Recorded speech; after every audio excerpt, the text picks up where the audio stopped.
Hey everybody, this is Mike with Mike's Gig. I'm at the NAMM 2025. This is my 40th NAMM show. That's incredible. And that is not possible because you look like a dapper young man, if I do say so myself. Now, I've been watching Ian Allison on the podcast for quite a while.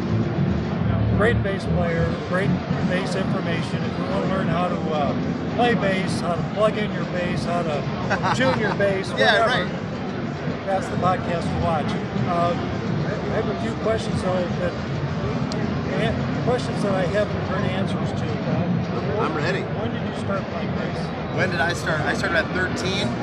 I was this tall when I was 13, and I was terrible at basketball, but I was in basketball because I was tall. I shot repeatedly at the wrong basket with my entire family in the stands that all hung their heads in shame. Afterwards, my mother said, "You don't have to do basketball if you don't want to." And I said, "I don't want to." And she said, "But you can't just play video games." So I said, "I want to play the bass."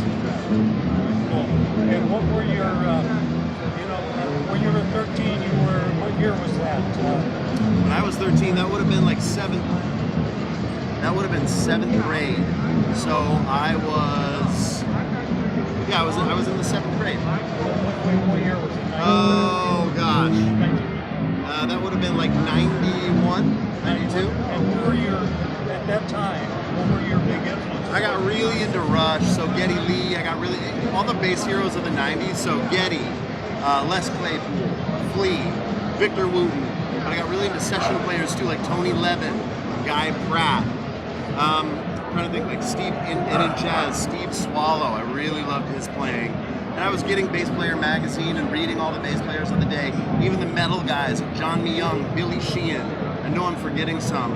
Michelle Ndegeocello. Oh, she's maybe my favorite. And I just got super into it. And I went down the rabbit hole, became a big bass nerd, but always tried to play for the song, so I still try to do. And what was your first bass, amp? Okay, my first bass was a Harmony P bass. It's made by Harmony, it's red with a black pickguard.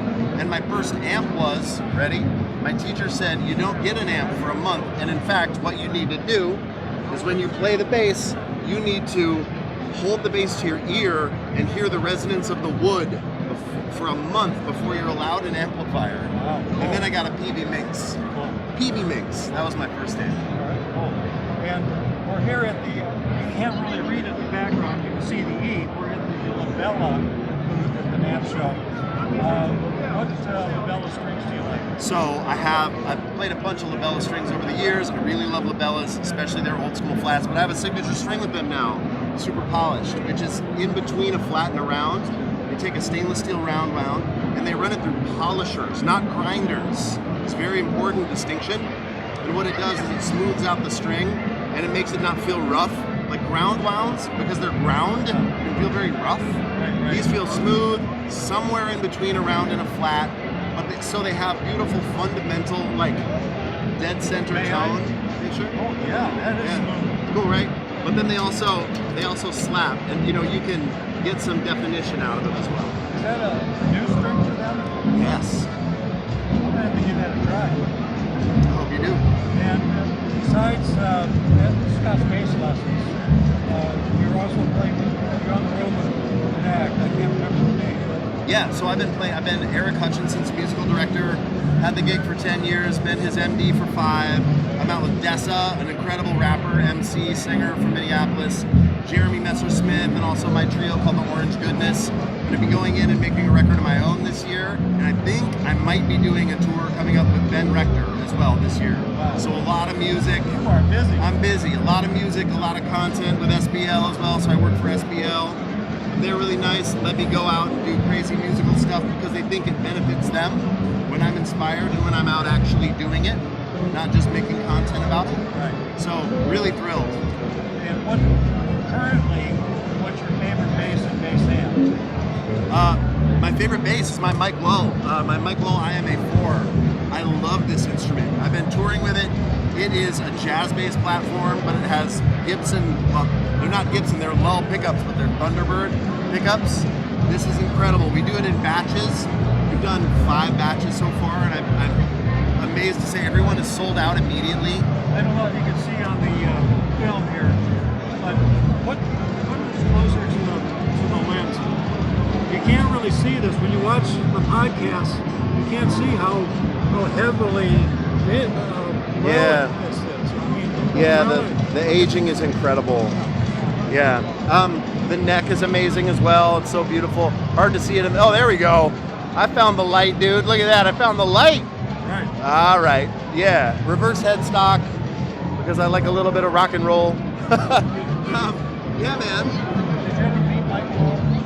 No, I've never met Mike. I had the opportunity to interview him right before he died. Oh, wow. That show Amazing.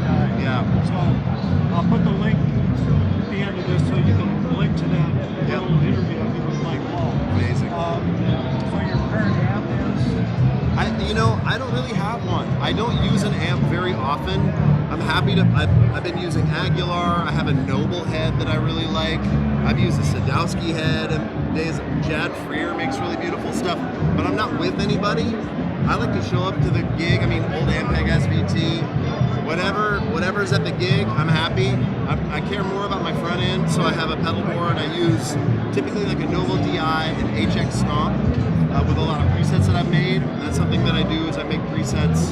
You can check that out at ianmartinallison.com. And I usually use a compressor by Origin Effects, a Cali 76. So kind of those three, Noble DI, Cali 76, Origin, and then an HX Stomp. Do you have, on your website, do you have links to the actual playlist so that you Oh, absolutely. Of course. Absolutely. Yep. You can check it all out at ianmartinallison.com. Or you can go to ianallison.com if you don't feel like putting in the middle name. All right, cool. Ian, thank you very much. Cheers, Mike. So nice to meet you, man. Bye-bye. Take care.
Yeah,